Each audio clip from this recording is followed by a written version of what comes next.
From the best kept secret of the city, the south end of Louisville, to the eclectic area of the Highlands, across the lovely country views of Prospect and out to the rolling hills of South Oldham County, this is the latest episode of Southern Hang.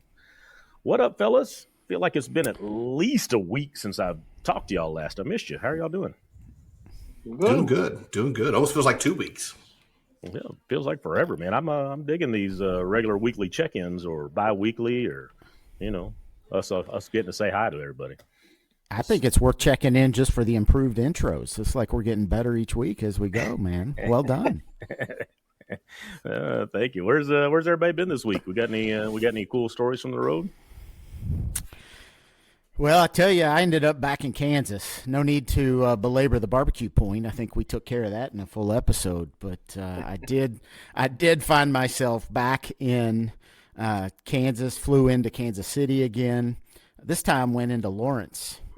But I tell you what, though, flying out, I made the rookie mistake of flying out on a 6 a.m. flight, which those are bad enough. On the morning after daylight savings change, or the second day, whatever. I still hadn't adjusted to it. And that's brutal, man. That's instead of the alarm going off at 4, it's going off. It feels like 3, and that's like not even going to bed. It's terrible. Right. And you boys are the night hours of this team. I'm the old man that goes to bed already. Like if I make it to the 10 o'clock weather, I'm like, me and Tammy are high-fiving. Like, look, we stayed up to the Weather Channel.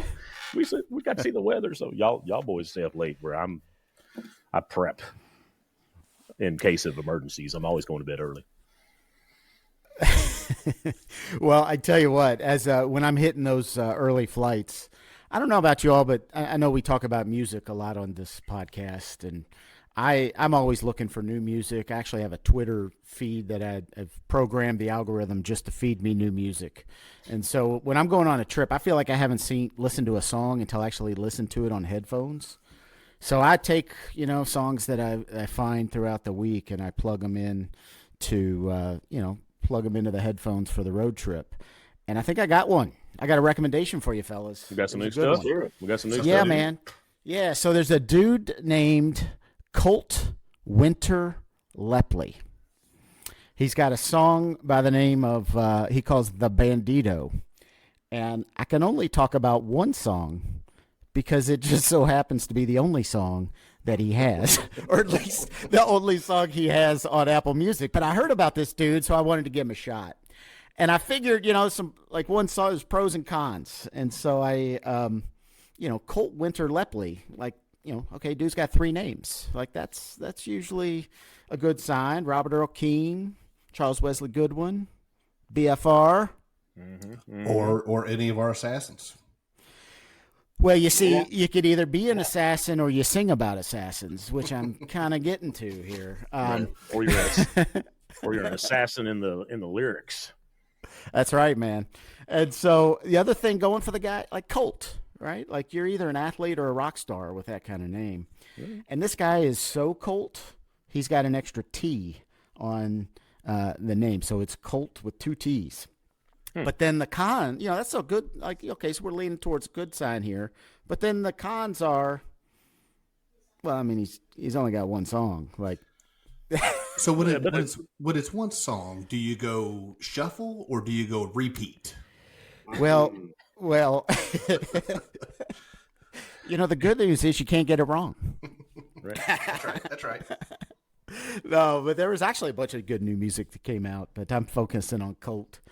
But the point is, the Banditio. It's a great tune, and the song is it better be good with only one. Well, it's exactly what you would think of with like a song by a dude named Coltt Winter Lepley singing a song called The Banditio. It's like what you would expect. Is he a Texas guy? Is he a... You know what? I think it's like Pennsylvania, but he sounds like what we would listen to from somebody from Appalachia, Texas, or whatever. They got banditos in Pennsylvania? Well, they got history books. All right. And so... In Pennsylvania?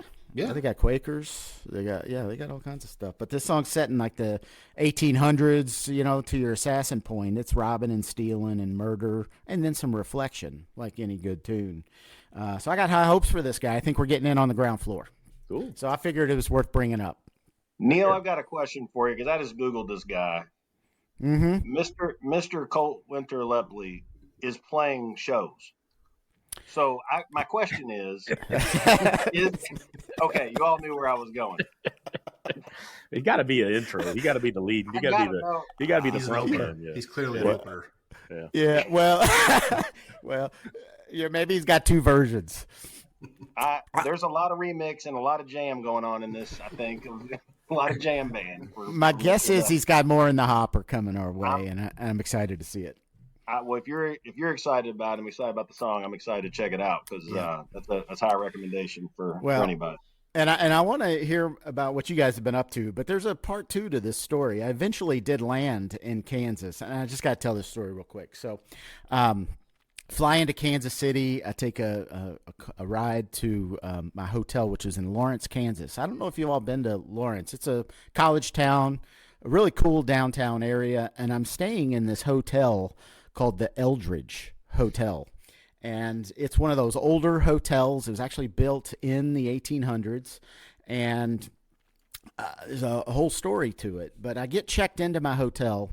I sit down to fire up my laptop to the Wi-Fi, and I plug in the Wi-Fi password, which I come to learn is Ghost 2012.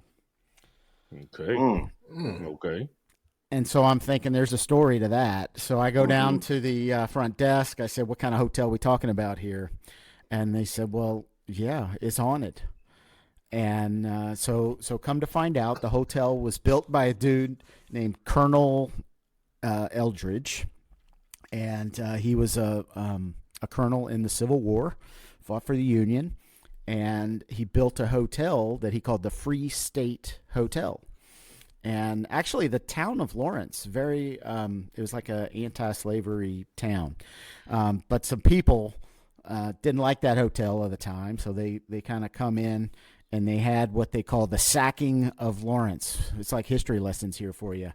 Nothing, sacking's not good if you're a town, nor an hotel, and they burned it to the ground. Unless but Colonel Eldridge, or a sacker, right. But it's not good to be the sacky.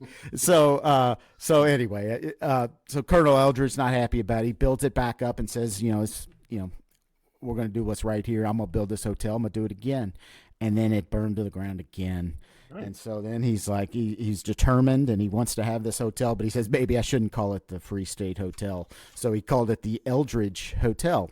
Anyway, evidently in the afterlife, he decided to stick around and keep after said hotel. Oh. And so, it's haunted by Colonel Eldridge himself and his family. There's like all sorts of pictures this lady told me about that exist that kind of show shadows of them and here or there. But there's one story. I promise I'll try and wrap this up, guys, because I know you guys got stuff to talk about too. Oh, you're good. So evidently they tell the story, and I think this is where the 2012 comes in. In 2012, they had installed key cards in the hotel, like the digital key cards. And somebody's going to check in to Colonel Eldridge's favorite room, which was 506. And so he checks it. And so the person trying to check into his room, and the key card doesn't work. So he goes back to the front desk and says, oh, it must be a mistake. Here's another one. He goes and tries the new one. Doesn't work. Goes back to the front desk. They said, well, let's get the manager key out here. Something's got to work. Manager key doesn't work. Something's going on here in room 506.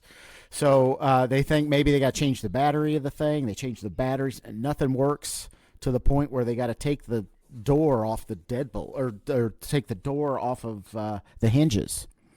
And come to find out, this room on the 5th floor with the windows sealed, like there's no entrance or exit to this room other than this door, was locked from the inside by the deadbolt. Ooh. So I heard that story. I didn't exactly sleep easy. I looked at kind of looking at the mirrors, kind of wondered what's going on. But I did. That was my first time staying in a hotel that I at least knew was haunted. So you stayed. You decided to brave it out. Well, I wasn't in room 506. I certainly wasn't going to stay in 506. Yeah. Well, we know the lock works. That's So right. So noted, Craig Cotton doesn't need to stay in the Eldridge Hotel. The guy that hadn't watched a scary movie since like 1988 because I can't go to sleep. Don't go and stay in the Eldridge Hotel. No matter how cool downtown Lawrence is.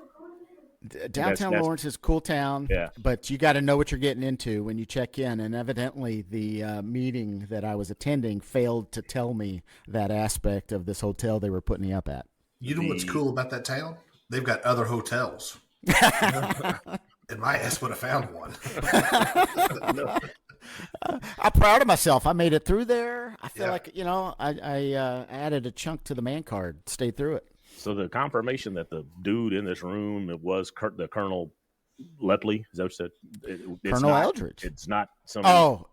Maybe it's not Coltt Winter Lepley. Oh, it is not right. him. I'm mixing up my people from your story. Sorry. Now Colonel it may Eldridge. have been.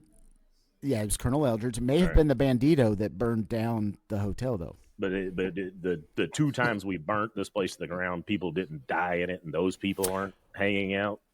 Upset. Well, since you asked, Craig, funny story about the sacking of Lawrence that I learned from an informative site called Wikipedia. The only person to die in the sacking of Lawrence was someone doing the sacking.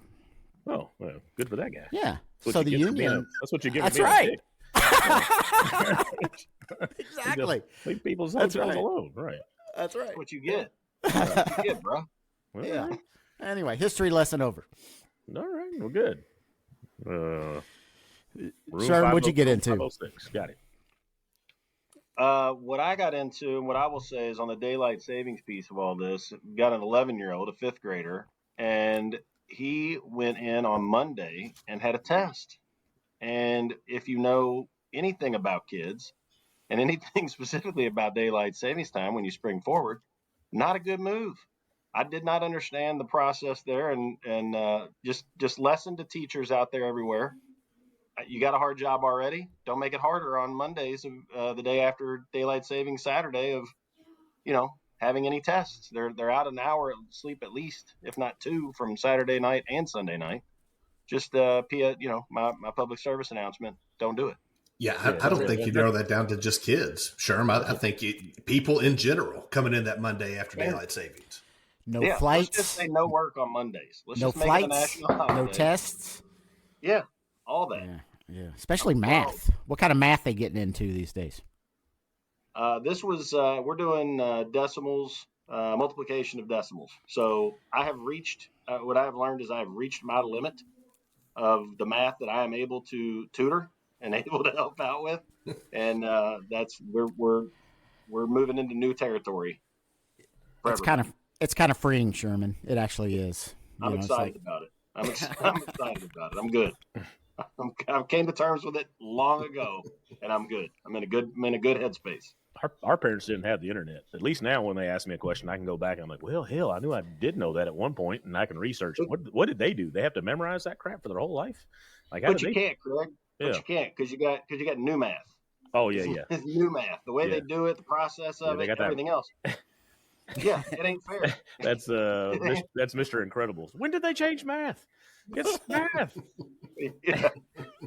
That's where I'm going. It's the whole thing. And by the way, I was out an hour of sleep, so I'm tired trying to help out. Yeah, good point, Red.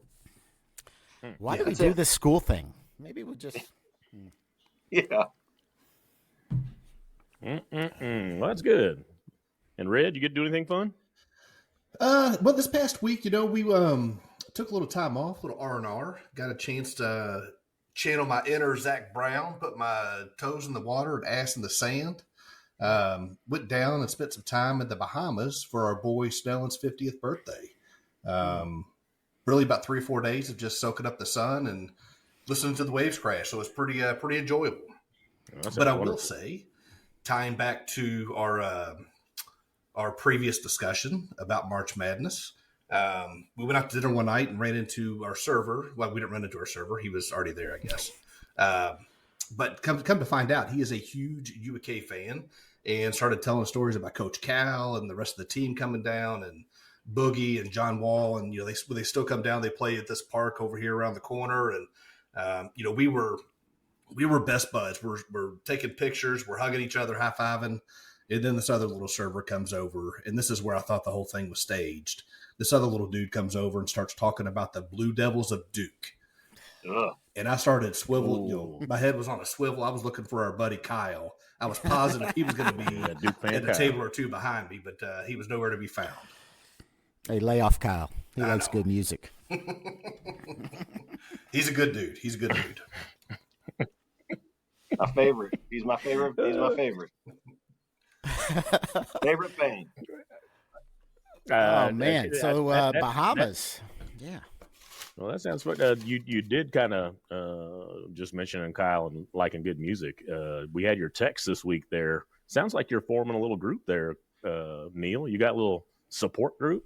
Saw your group, and our boy Korf is now chiming in on. Yes. There is overwhelming evidence, and by overwhelming, I mean 2 different texts from our listeners that have gotten my back. So Korf chimed in and said, what those guys talking about, that Third Eye Blind debut album is amazing. That's back-to-back weeks, too. I mean, that's got legs. This isn't just a flash in the pan. Yeah. And then also, my brother-in-law, Will Sanders, hit me up and said... he said, "I don't know what those guys are talking about." Like, we're up to 4. Y'all got. This is true. Y'all got we got a posse. Band. Y'all got a boy band. Y'all can go on a road trip and find out. Evidently, evidently, there's a tiny desk of Third Eye Blind that the 4 of us are going to go check out.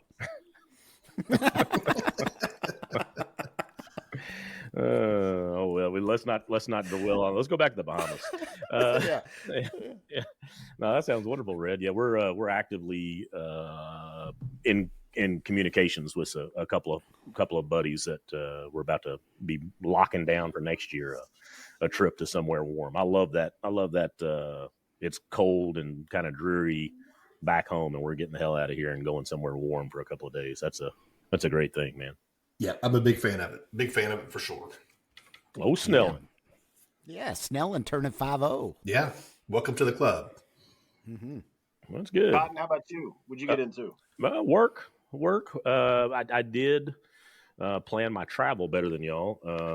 I did not fly out on Monday. That Monday was my 24-year anniversary of my lovely bride. So I made sure I stayed home, and we walked around holding hands and dreaming about beaches to go to, and eating dinner together and having googly eyes. But yeah, 24 years, me and Tam, man, good stuff. Yeah, that's awesome.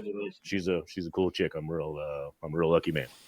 So yeah, you pulled one off with that one, man. Nice job. No doubt. She's great people. So hung out there with her on Monday, on Monday, and then I flew out Tuesday. Went down to the homeland, Tech City, and worked on this Roadhouse down there, and so Roadhouse stuff coming to the finish line. I'll be down there this next week too. So all good there. But did you get your order into Granger for the big scissors? Oh, that's right. I thought we were getting it from Buc-ee's. I'll be back there this week. I'll go tour Buc-ee's and see if I can find the big scissor aisle. See if we can get this done. Yeah. But see if we can throw a Southern Hang sticker on those things too. Oh yeah, those and hats and koozies are coming soon to all the listeners. Craig had to educate me, by the way, on Buc-ee's. I think I called them praline cookies. I was going to let you bring this up. I didn't want to, My apologies to our numerous listeners. Apparently, they are not praline. I don't even think they're called praline. Are they pralines or pralines? You had a little draw on your. We'll at least allow, as long as you say that it's just a praline or a praline, but it's not a praline cookie. I'm a pecan. I am not a pecan. And I'm a praline, not a praline. So it's a pretty serious discussion, especially when my dad was still around. That was like a no-no. If you came to him and you're like, "Dad, did you get some new pecans?" And he'd be like, "Oh, what in the hell, son? We're true Southerner. We ain't got no pecans." And it's a praline. So, but yeah, I'm all over Buc-ee's, walking through the aisles, and I'm like, "What did you say you liked?" He's like, "Praline cookies." So I'm like, "All right, well, I've never heard of those." So I'm up and down the aisles. I'm looking at all the cookies, and finally I go, "Are you sure we're not just having like a nomenclature issue here? Like it's just a praline. Are you just talking about regular praline?" So then I had to take a picture of the pralines in a box. And he's like, yeah, that's them. I'm like, oh, all right. Well, that's just a praline. Nobody says praline cookie, but it's all right. They're still delicious. I think going into Baskin Robbins, I'm getting pralines and cream ice cream. This is a new one to me. Yeah. Well, you're a northern southern guy. I'm a southern southern guy. Yeah, maybe. I don't know.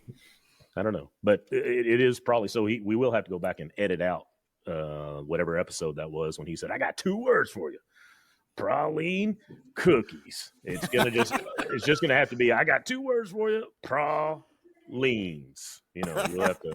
Yeah, you'll just have to put a hyphenated. We can't. 2 syllables for you. 2 syllables. So regardless of what the actual name is, right? Did you Did you take some down? Oh yeah, they're delicious. Yeah, I bought a box of 4. I had 1, and then I immediately walked that box over to the bar and put it by where some other guys were working. And a couple of them took 1, and then the guy walked it back over to me like, "Here, there's 1 left." And I'm like, get that the heck away from me! I can't. I have sugar overload. I'll be sleeping in this booth. Like, no, can't do it. But I 100% had 1. They're delicious. Yeah, it's a good time. Absolutely. Well, hey, guys, I must be having a little bit of recording issue because about 2 minutes ago, I could have swore that Craig Cotton said nomenclature. I don't know if that, yeah. I think that was said. Tangential's a problem, but nomenclature's okay. Buddy. And somewhere. At some point, we're going to have reflective nomenclature story, and we're going to go back into my electrical days. And I have got my nomenclature stories unbelievable. So, but we'll tease that. For some other story, we've already got teasers. So it's a word you learned, and you said, "I'm going to figure out ways to learn to use it." I did know that word. I knew that word. I knew that word. Shout out Leonard Hoskins. He's out there somewhere. Hopefully, he'll listen to this podcast someday. But my nomenclature word, I knew that is one of the decently sized words that I knew. But that word is only tangential to your electrical days. Well, at least to my nomenclature story. I only have 1 nomenclature story. You can't have multiple. multiple. He followed tangential. He knew what it meant, fellas. Yeah, we're making progress here. My earphones are starting to smoke, tying all this stuff together. well, look, I'll tease the nomenclature story, but because we already have a teaser set up from the last episode. Because we were talking about basketball, and then we were supposed to lead into 90s hip hop. And so we left off because we were running out of time in there. So we needed to move ahead due to room to record. So we had to kind of hang tight and not do our 90s hip hop. But before we do that, before we slide over to 90s hip hop, what I'd like to do is give a quick shout out. We've been talking about our listeners, how we're going worldwide, and whose markets are trending out there for the Southern Hang podcast. And we wanted to say some quick thank yous. So top 4 markets out there: Louisville, Kentucky; Winchester, Virginia. They are hot at number 2.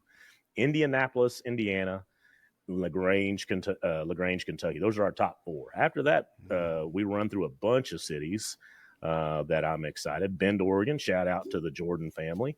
Mount Washington, Kentucky; Venice, Florida; Cincinnati, Ohio; Penfield, New York; Whitney, Texas; San Francisco, California; Prospect, Kentucky; Philadelphia, Pennsylvania, home of Duke fan Kentucky. Or Duke fan Kyle, my bad. I got to learn this. And then a lot other, man. We're talking Rochester, Frankfort, Cherry Hill, New Jersey, a whole bunch of other cities. So I am loving where we're trending here right now, and we just wanted to say thank you to those that are tuning in to check out 4 knuckleheads sit around and talk about what pops in our mind on a weekly basis. But yeah, last episode we left off. We were doing college basketball. And Red, you mind like kind of bringing us back around, tie us back in? Like where are we at? That's still a thing, right? College basketball, is that going on? College basketball is definitely still a thing. I think when we did our episode, we were saying Selection Sunday was about to be upon us, and I think this week seeing some of the tournament games, and I'm already starting to lose sleep, so I've got to adjust some elements to be able to do both here. But at any rate, we love music, and being able to tie back college basketball to some music that we loved from our college days. And I think we decided on hip hop to keep things out of the Third Eye Blind realm. Right.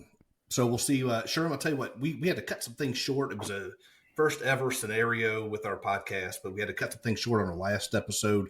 Why don't you kind of revisit for us, if you will, what your 3 selections were? I will run through these. I appreciate it. I'll run through these. My 3, and these again, we're not picking our favorite 3, just for the listeners out there. These are 3 from our kind of college days and what we would put on a sound or on a list, that we would want to kind of define that era. I think my first one, and all of mine, I realized later, all have a theme or all one tie back to. But the first one is Tupac and Dr. Dre, California Love. It's right off that double disc, Death Row. When Tupac comes in on that second verse, is just the entire energy, everything around that. You've got the Mad Max theme on that. I remember that album coming out. I mentioned Corfage earlier. He and I were around and hanging out at that time, and I just remember that album, just everything about it. Kind of just captured that, just that time for me in college. Second is Redman, Time for Some Action. It's off What the Album. And that song in there, in the song, he references Tupac and says, I have more juice. Some say I have more juice than Tupac. And it's not a diss. He's not dissing him. He laughs about it and goes on to continue on it, but, has a Tupac reference. And then my third song off the Juice soundtrack, Eric B. and Rakim. The song is Juice. It's from the soundtrack. Know the Ledge. And as most people know from the movie Juice, Bishop is played by Tupac. Man, all through my whole thing. I like Bishop. Is he or is he not? Why do you like Bishop? Oh man. You got the juice now. Cool. You got the juice now. Because he's cool. Good stuff. Yeah. That's my 3. Yeah. Oh yeah, great list. Tupac-alicious. Yeah, man. Well, Sherm, I know you're a big Tupac guy, so if you were going to tie somebody to connect somebody to all 3 tunes, I figured that's who it would be. Like, if I needed anyone to be the authority on Tupac, if I got anything, I'm coming to you for questions. It's not even my favorite song of his. I mean, it's not even off of that album, but I think if I'm putting it on a list for everybody, to come in and go along with, California Love's it's a banger. So it's a good one. It is. Yep. Hell yeah. Yeah. All right, lead us in, Wilding. Let's go, man. Well, I figure this is actually an accident, but I can stick with at least a mild connection to Tupac with my choice, at least my first choice. So we're tying this back to college, and I pledged Teak in '91, so early '90s. I think you all came a year or two after. But when I would walk into a party at Teak, we used to have our parties down in the basement. Which, man, I think about that, like the fraternity house we had. I mean, it was, for our listeners, it was a college dorm that we basically took over, and we had 3 floors and a basement. It was incredible. Anyway, basement was very clean.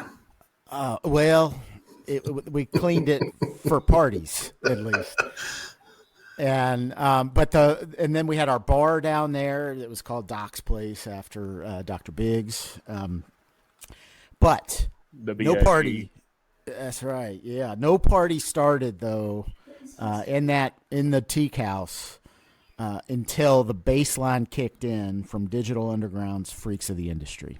Oh yeah. I mean, just that bass line, it was incredible, and Tupac got his start as a dancer there for Digital Underground.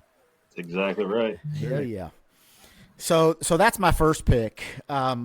But now for my second pick, I am going to kind of go with my favorites. And my favorite band, hip-hop band, was De La Soul.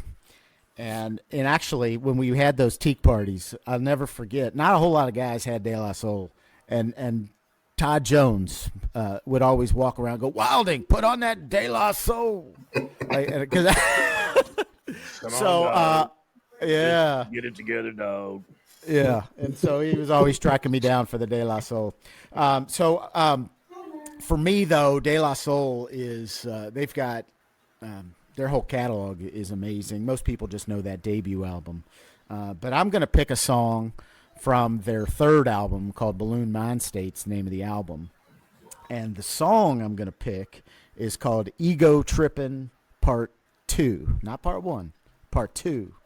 And it's actually, I love that song. It's got a reference to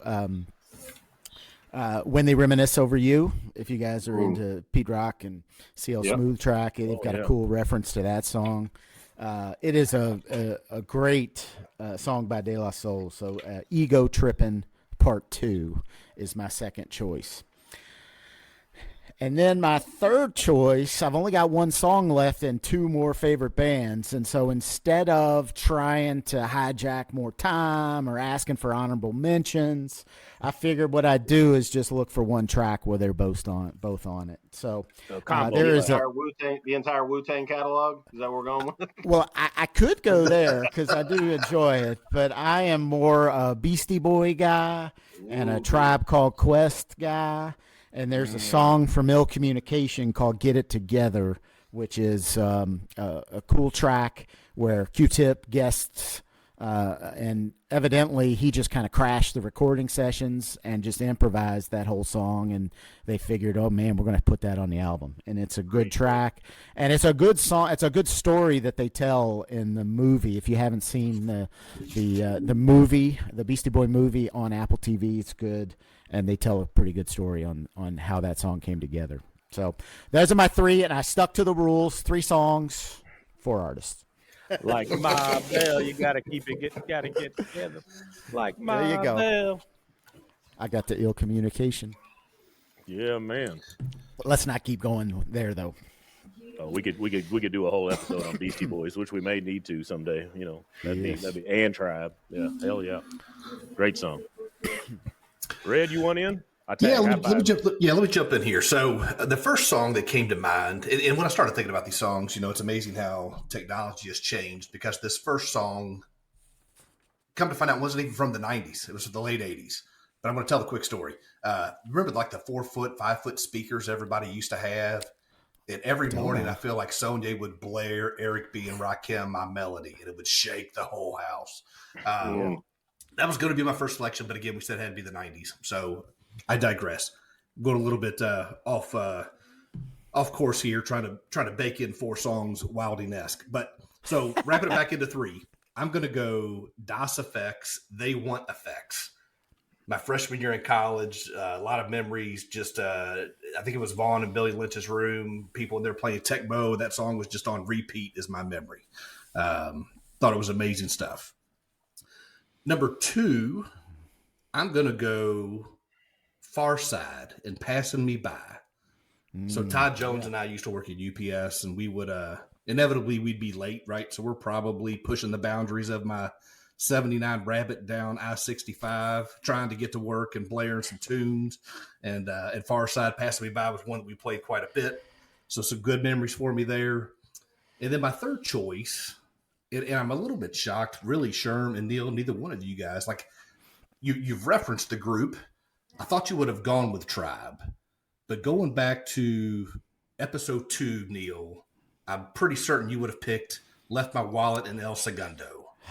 Gotta get it. Seemed like a logical choice. Get it. Seemed like a logical choice. And Sherm, I feel like every year on your birthday, I shoot you a note about who's that. Brown. Thought you would have gone with the scenario. But at any rate, I'm going to stay with Tribe, and I'm going to go with Can I Kick It? Yes, you can. Yes, you My can. man. Yes, you My can. man. I So got those are my plate. selections. Those are good ones. Yeah. Had my Jimmy hats. What about you there, Kai? What you got for us? I won two. They call me MC Blowfish. Just to keep us on the 2 pot. Yeah. So, all right, for my list, started off from the album 3 years, 5 months, and 2 days in the life of from Arrested Development. I went People Every Day, and that song just man, that's a beautiful sunny day, riding down the road, windows down. Maybe we're outside, we got the grill on, I'm chilling, like that song's just got all the it's got all of it. Makes you feel right. So that's that whole album's good. Yeah, that album's great. That's a good call. I haven't thought about that one in a while. Yeah, that's a good one. I had that as my ringtone for a long time. That one I'm just like, oh yeah, it'd get me bumping before I have to head into some work conversation. But at least it got me a pick me up before I had to do work stuff. All right, number 2 from Aquemini, Outkast. Spodie Odie Dopalicious Angel. That is another song that is just I'm a huge fan of. That's just a wonderful day. Gets me in the fields. Lets me hang out and feel good on a warm summer day. So does it get you in the fields or does it hit you? Well, it all depends. Yeah, you're it's a hitch in the fields, right? Yeah, that's two different scenarios, but it can do both, I guess. That's when you know it's a good song. Oh yeah, when it can do both. Yeah. That's right. That's another band that I like. I can do a bunch of Outkast. I'm a huge Andre 3000. So. And then we bought a boat last year. So quick side note, we bought a boat. We're sitting around trying to figure out names of what we're going to name our boat. Nolan and I are on the sidelines at one of Will's soccer games, and we're throwing out random things, and came across us that our new boat is our Spodie Floaty Dopalicious Boaty. And we fell out. We were like, "Oh, hell yeah!" So that is our side name for our little pontoon boat. She is our Spodie Floaty Dopalicious Boaty. She's a real. So is that painted on the back?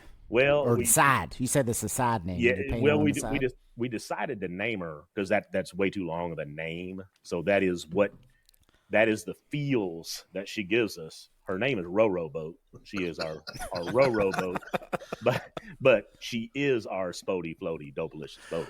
Oh, so, okay. Yeah. So that's how that worked out there. Yeah. Yeah, that's like a 3-gallon of paint name right there. Oh, it's great. Well, a lot of time. Can't change that one. Yeah, a lot of time to have discussions while you're floating in the water, and then if somebody gets that, if somebody understands that reference, then I'm like, oh, that's my guy. That is my dude. If I can just reference Spodie Floaty Dopalicious Boaty and understand what I'm talking about, then I'm like, oh yeah, this is me and this guy got ties. All right, and then Redman, that gives new meaning to we're going to need a bigger boat. That's right. You're definitely going to need a wider boat. They're smaller letters. Yeah, no doubt. All right, and my last song from the album Funk the World, Craig Mack, Flavor in Your Ear. So besides that the song is bumping, and that's also a Todd Jones song back in the day, but besides that the song just jams, Craig Mack, Flavor in Your Ear, that's basically what I'm hoping we're doing here, throwing back to our listeners and giving them a little flavor. So they're something that they're fun to listen to, and they're enjoying from coming from us. So that's my list, fellas. Great list. Strong picks. All right. I like them. So what we're going to do is all of these songs, what do we got, 12 of them, plus I guess we'll throw Coltt in there too. We'll add them to the playlist. So if you're following us on Apple, we've got an Apple playlist, Southern Hang Podcast, and then we've got one on Spotify as well. So anytime we reference a song, we try and throw it in that playlist just to keep everybody going. Absolutely. Real quick. Did everybody pick up that Neil just added in a 4 song? I just want to point that out. Again, it happened. Coltt, we're happy with you. I'm happy about it. But I just want to point out where it came from. He's quick. That's why he jumped in there so fast, Sherm. Tigers don't change their stripes. And do we need to know the name of that Coltt Lepley song again, or do we just Google him? Banditio. Like that's which song in the playlist, or you can't even. It'll be the song. Bandito. The song. Yeah. It'll be. Yeah. I'm gonna check that stuff out. Yeah, and I worked that into podcast talking about hip hop somehow too. Impressive. We're diversified. It's all good. Well, sweet. Well, all right, boys. This is a fun week. This is a fun show. I really enjoyed it. You want me to throw out a couple of people at the some listeners at the bottom, or no, I shouldn't say bottom, but some of the people that how about Hampton, Virginia? How about we got a Bahama listener, a Nassau. Well, wait a minute. I think we know who that was. We know who that one was. I was doing major marketing down there, fellas. Can I expense the trip? I'm not sure what our budget looks like. Is that feasible? What was your waiter's name? Right. Not Kyle. It definitely wasn't Kyle. That's who It definitely wasn't Kyle.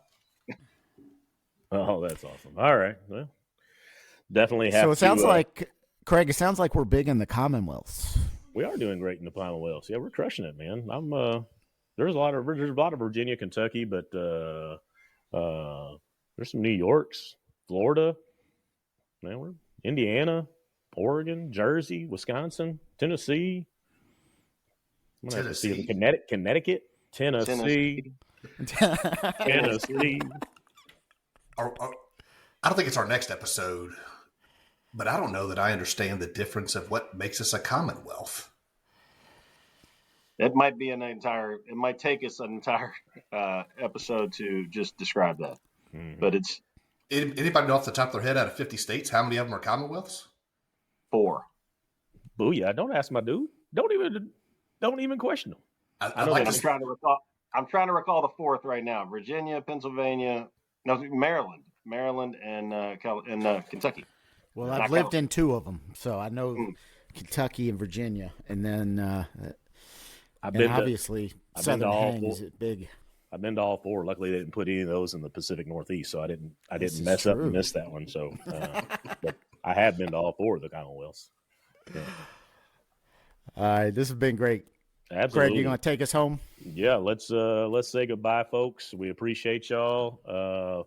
I think my favorite city that has chimed in that I didn't know was where is it? Bolivar, Missouri. That is also, a side note, what I just decided to name my RV, but we can discuss that later on. But and that was before Bolivar, Missouri, but that's the cook's name in Lonesome Dove. I'm a big Larry McMurtry guy, so the cook's name in McMurtry. So yeah, absolutely. But yeah, thanks, folks. Appreciate y'all tuning in, and fellas, we'll see y'all here in about a week or so. Catch y'all later. All right, boys. Take care. See ya. Later, guys.